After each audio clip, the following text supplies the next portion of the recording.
Hello everyone and welcome back to another video.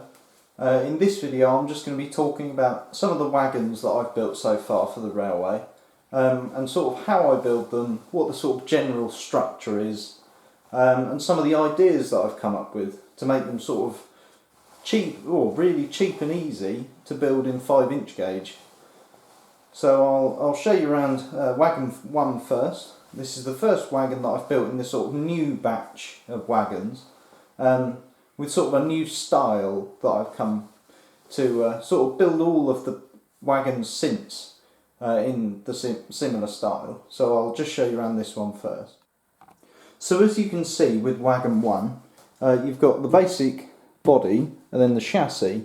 The chassis is 4.4 centimetres or 44 millimetres wide and deep. If I just get my tape measure, I can show you that the wagon in its entirety is just under 18 inches. It's 45 centimetres or 450 millimetres long, and it is 245 millimetres deep. So that's the sort of general proportions of the wagon.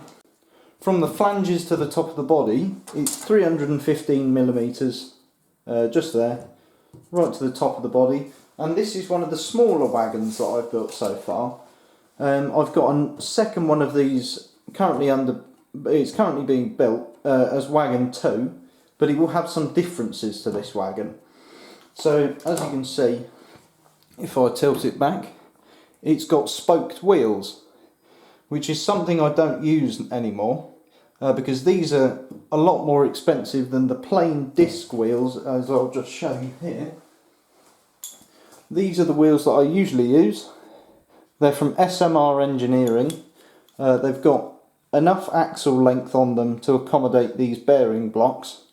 So they're brilliant for building wagons with, because they're at the moment, at the time of filming, they're £32 for a wheel set on the axles already, which is a lot less than other places, and it's a lot easier with them already on the axles, so it's worth paying the extra cost to have them already on the axles. If I just turn the wagon round here, you can see the sort of general buffing gear. I'll tilt the camera down. Here. You can see the sort of general buffing gear that I've used on this wagon only. The rest of my wagons will use dummy block buffers, such as these. They'll use these instead, just because I had, and that's because I already had these in stock. So I used these for this wagon, because this will be the wagon I take and use with my scale locomotives. So ones that will require a bit of springing to stop them from sort of banging into the front of the engine if I'm running in reverse. So that's why I've done this with this wagon, because this is the first wagon, so it will be taken to other railways if I go and visit.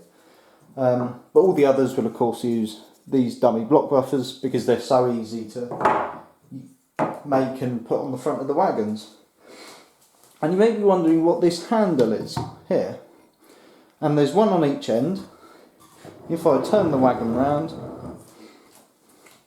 and zoom out a little bit, you can see if I lift the wagon up, if I grab both of the handles, lift it off, it becomes a tub. So I can easily empty the wagon if it's been filled up with ballast or dirt or anything really. Doesn't matter, I can take it off the chassis, tip it over, and it's a lot quicker than emptying it with a shovel or using, and it has a lot more room than if I was using a tipper wagon. And it also means that I can use this chassis as a flatbed, so anything can sit on here. And I actually I stole that idea from two people in particular. Sir Arthur Hayward, who pioneered the minimum gauge movement. I took his idea where his wagons had a frame of the outside that would come off and leave the floorboards, so that contents of the wagon could be pushed off. But I've taken this idea and this concept from Zach Bond, who's built quite a few wagons for both the Romsey Horticultural Tramway and his new railway that he's building. So I've taken that idea and sort of done my own spin on it with these planked wagons.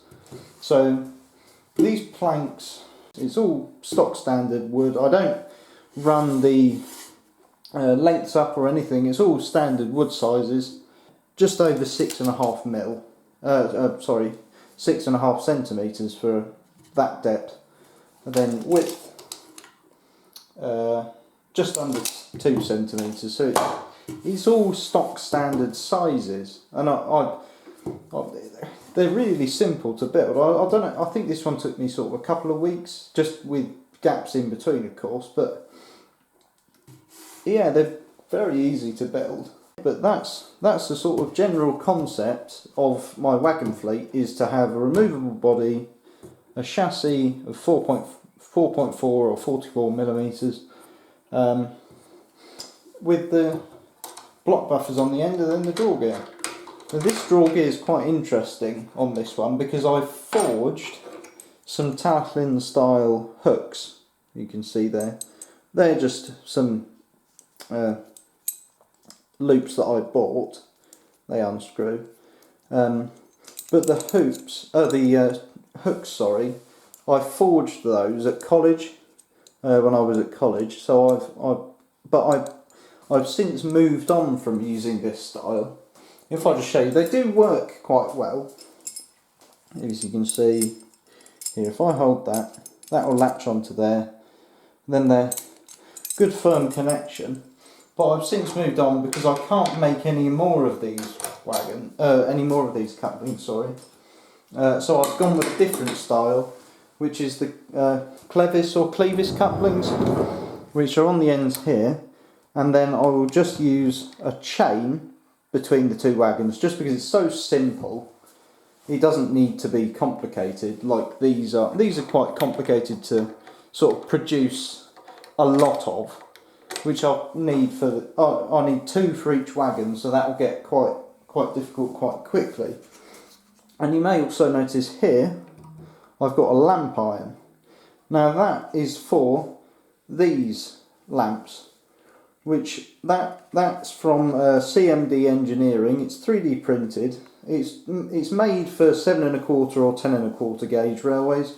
But I thought, because my wagons are sort of overscale, narrow gauge wagons, they'll be all right for.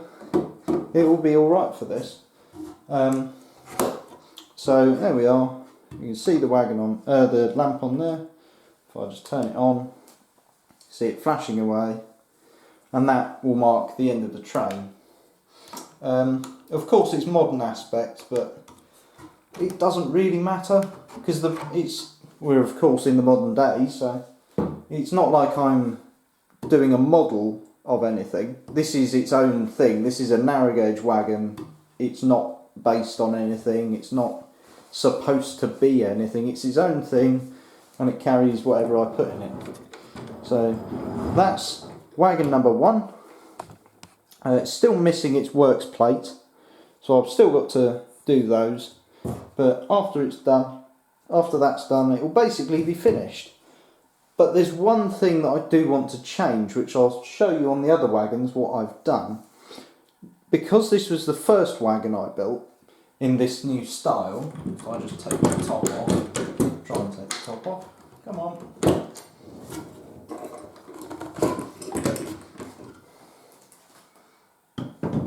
You can see, if I tip it on its side, that these bearing blocks are screwed directly into the chassis, which is something I don't advise doing now that I've discovered this sort of new system that I use.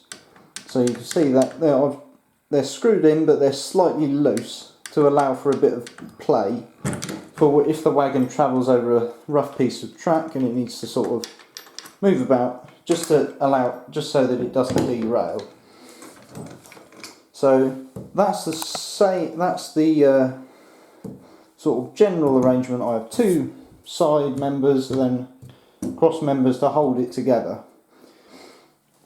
On this wagon, there's the two sides attached to the cross here, whereas on the second one of these that I'm building, it will attach the whole way along the length of the buffer beam, just to allow me to screw into the ends rather than the sides, which I think, but I'm not sure, so please correct me if I'm wrong, will help with the screws that I'm using in that way instead of that way, because of course if it's pulling on this buffer beam, it's going to be pulling at the sides of the screws rather than in this new technique that I'm using where the screws are in the end. It will be pulling against the screws, which will be better for the screws.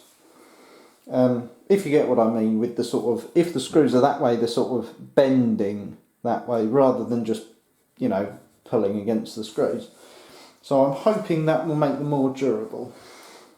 But yeah, that's the first wagon that I've built. If I put the top back on, I'll show you the next one that's sort of in production at the moment. So there we are, there's wagon one, and I'll just get the second one ready. Okay, so this is wagon number 2, as it is so far. It's not much at the moment, and that's because I sort of skipped this one to go on to wagon 3, so that I could sort of design the sort of larger chassis, which I'll show you in a minute. But this is wagon 2, it's the same chassis as wagon 1, apart from you can see it's got the ends onto the middle cross sections there, instead of going all the way to the ends and then having the buffers. And you can see the block buffers on the ends there. For some reason, even though it's exactly the same chassis, the cross member doesn't fit as snugly, it's sort of a bit loose. So I'll probably have to remake that. But other than that, this is the chassis of the wagon not finished. I still need to screw it in, because what I do when I'm building these wagons is I glue them into the frame first. These buffers aren't attached yet. I'll glue them, then drill into the ends. Well, I glue them first just so that I know it's all square and everything's in the right place. Then I'll drill into the ends, then screw in with quite large screws. And then after that, they'll get glued on and they'll cover up the screw heads. But other than that, it's exactly the same as the other chassis, minus the wheels of course. But the way that I do them now, instead of the way I did them before, is I'll drill 2 holes in the chassis, in each corner where the wheels are, and then what I do is I poke through the holes these, which are sort of threaded rods with screw heads, just so I can hold them in place when I'm tightening the other bolts on. So they'll be sort of upright like that. This is the bottom, this is where the wheels go. They'll sit on there like that, and then the wheels will sit in this space here. So they'll be on there, but then I'll put through the threaded rods these springs. Imagine the chassis blocks about there, and then it would be the spring, then the wheel axle bearing block, and then a nut on the end. So that'll be how that is. But if I just show you here, the sort of general concept is that you'll have the threaded rods through the springs, then you'll get the wheel sets, and then they'll be dropped in like that. Like that there. So that'll be the sort of general arrangement, is to have the springs and then the bearing blocks upside down, and then after that you'll put on these nylon nuts or locking nuts just to keep everything on and everything together. And then that's sort of the basic idea of the wheels on the chassis. Of course they won't, because these are upside down, they're slightly weaker than if they were up the other way, But because this wagon's so small, it's not going to be carrying so much weight that it's going to break them instantly. And I've used my driving truck, which uses this concept, and I've used it quite a few times now, and nothing's gone wrong with it. It's absolutely fine. Nothing's bent or broken or snapped or anything. So I'm happy to use these on wagons that are at least not going to carry 200 kilograms or anything. But this wagon should be good for sort of 150 kilograms. I've tested the other wagon that's got this up to about 160. So this wagon should be good for sort of 150, I'd say. But that's sort of at its maximum, which it's never going to reach by capacity in the body. So if I'll move on to the next wagon now, and then show you the sort of development of the wagons. So you can see this is the size of the chassis here, and then I'll show you the slightly larger wagon in a second. Okay, so you can see here, this is the biggest wagon of the wagons, not the biggest one that I've built, but the biggest wagon that's not designed to carry a person. So this is wagon 3, or what will be wagon 3. It's the largest wagon I've built so far. You can see the difference in the wagon size. So you can see here how much bigger this wagon is. Not that it wasn't obvious in the first place, but this is how big this new wagon is. This one's designed to carry as much as it can. But yeah, this is the sort of development of number 1 and 2. Same wood for the chassis, same threaded rods as well, same bolts, same body sides and all the woods. It's all the same thickness and length.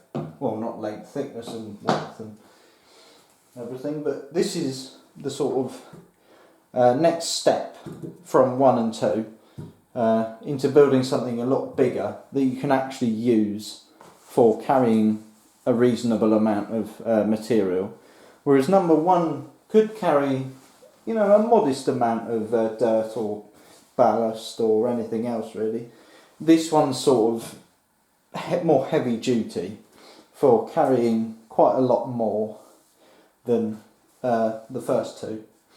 So if I turn the wagon up this way, you can see I've drilled through and put the rods through, so that's how they'll look when they're done. I'll put the springs in. These are die springs as well. These are from SMR Engineering as well. Each wagon requires at least 8 for the wheels.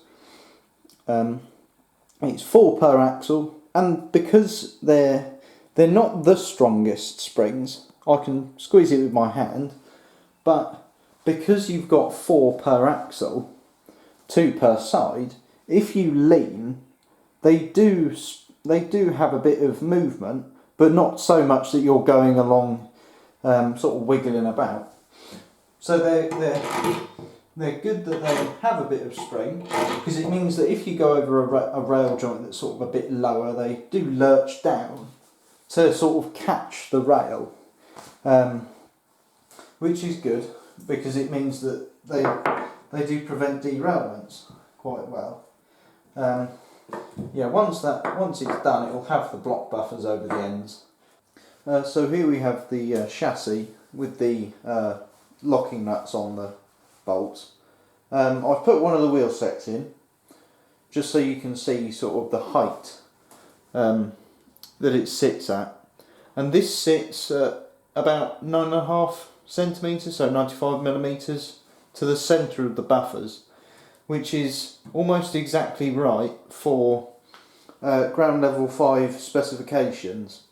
So if you go on GL5's website, then they've got a list of their specifications for their locomotive buffers and buffer and draw gear. So I've done it off of there. so it's the correct height, and then I've just made them slightly wider so you've got enough width that the buffers don't lock as they go around curves. So yeah, so that's that wagon, and I'll take this one away now, then I'll bring the next one out, so I'll see you in a second. Okay, so this is my driving / plate layers trolley.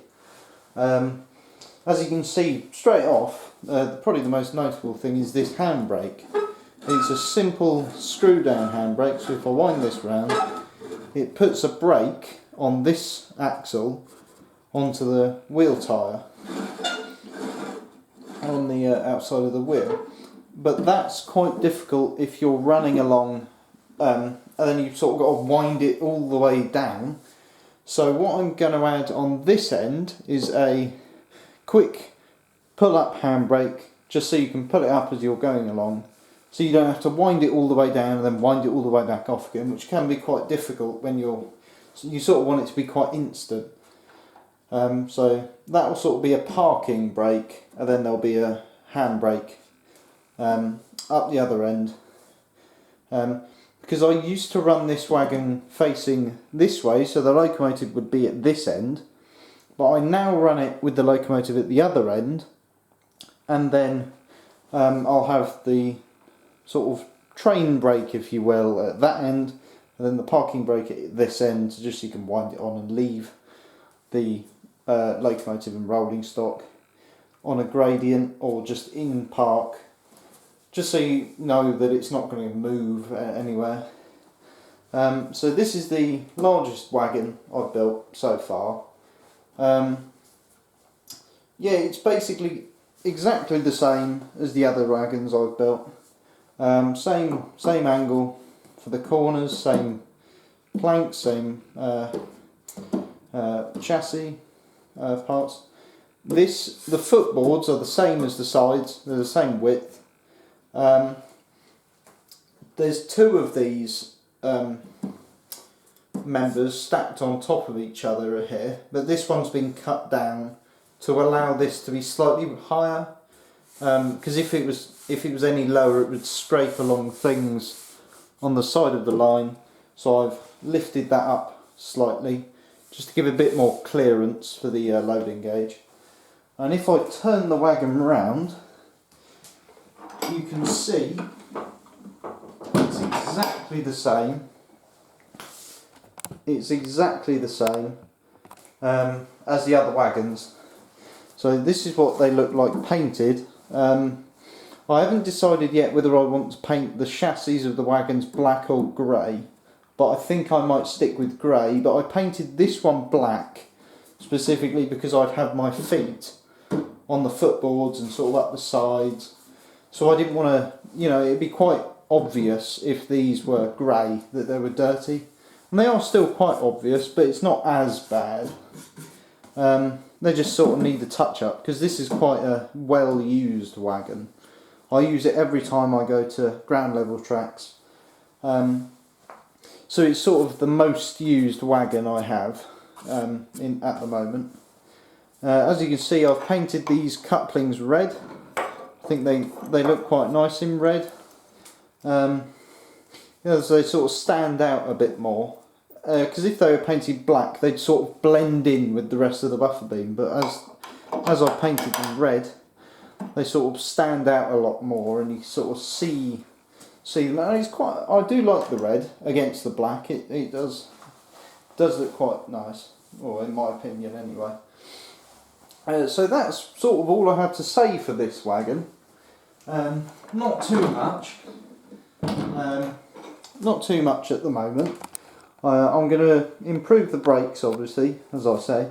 So yeah, I'll move on to the final wagon at the moment, which is sort of an oddball when it comes to the wagon fleet at the moment. So I'll just take this one away and bring back the next one. Okay, so this is the final wagon at the moment.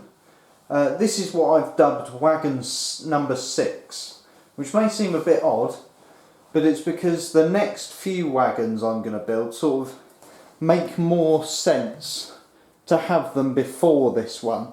I'll tell you why in a second. So as you can see,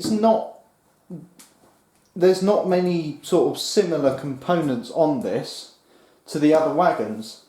The buffers are bigger, the end members are larger, the planks on the top are bigger, and even the chassis is deeper, as you can see there.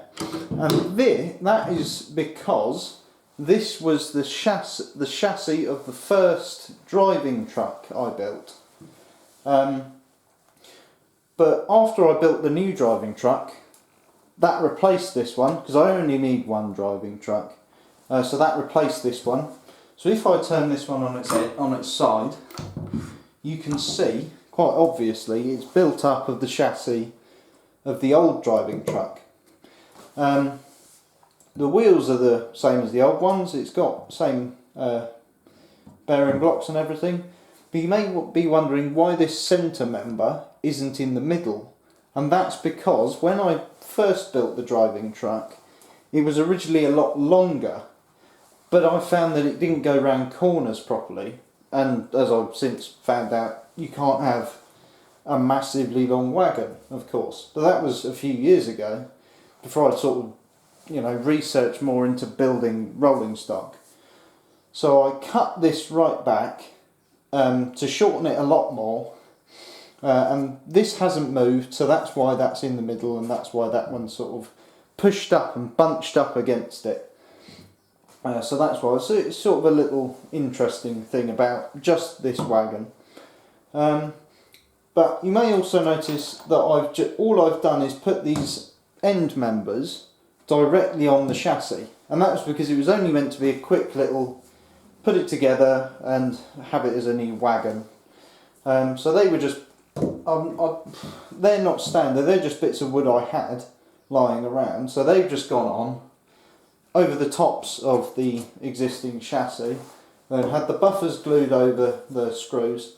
These are the same size as the chassis, and that's because I had them left over.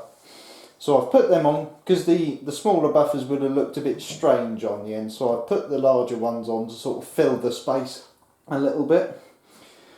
These floorboards were put on because I had them left over there. I think they're from a pallet, so they're just basic pallet wood. And because this after building this, the rest cost me nothing.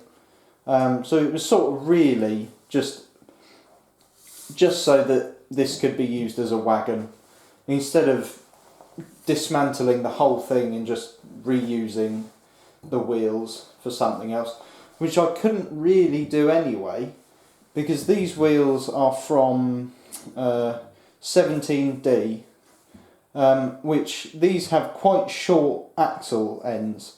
They don't stick out very far out of the ends of the wheels, which means they don't sit very well in these bearing blocks, which is why I sort of switched to SMR engineering wheels. So I had a few problems. If I had these bearing blocks around the other way, they would twist the bearing in the housing and cause the wagon to sort of drop. Then it would obviously not the wheels wouldn't turn around. So these around this way, they've sort of been Loctited in, just to sort of stop them from sort of falling off the axle bearing blocks. I've loosened the screws since, just to allow for a bit of play, but because they're Loctited on, they don't fall off. So they're sort of on there to give a little bit of play, sort of over rough track. And it's worked well so far at a couple of railways. Of course you can see it's not painted underneath. I don't know if I'll bother painting it underneath, just because it's not really a wagon that I show off, just because it's rough and sort of as it is. But yeah, it's a nice wagon to have. As it's a flatbed, it means I can sort of put whatever on it, move anything about. It doesn't matter if it gets knocked or scraped or anything, because it's not something I'm particularly proud of. So it sort of means I can, use it in the garden, chuck buckets on it, and do whatever with it. It just means it's I'm not worried about it getting damaged or anything. There's a couple of dents and knocks in it, but it's fine, and it's useful. It's been useful in the garden. As you can see, it's only got a chain coupling at the moment on a hook. That will get replaced with a clevis coupling, but I'm not sure how. I'll have to drill all the way through there and have quite a long threaded rod through there with a spring on the end, just so give a bit of a spring into it, just so it doesn't yank the coupling out. But yeah, that'll be at a later date, and of course the buffers will be painted as well. And I might put builder's plates on this, just so I can sort of say, well, this is wagon 6, I built it in 2022, before I sort of had enough know-how to build the rest of the wagons. So this was sort of a learning curve, this one. And by pure coincidence, I just remembered, these planks, none of these are cut. And none of the ends were taken off, nothing was cut off the original chassis. So this all fit together perfectly well by just screwing it on and not having to cut anything apart from the ends, of course cutting them to size. Other than that, they went straight on. I didn't have to use a saw bench or anything to cut them to size or anything. They all just fit on straight away, buffers on, and it went into service. So that's wagon 6. Wagons 4 and 5 I've designed, and they'll be built after wagon 2 and 3, of course. Wagon 4 will be a tipper wagon. I'll just turn this back over.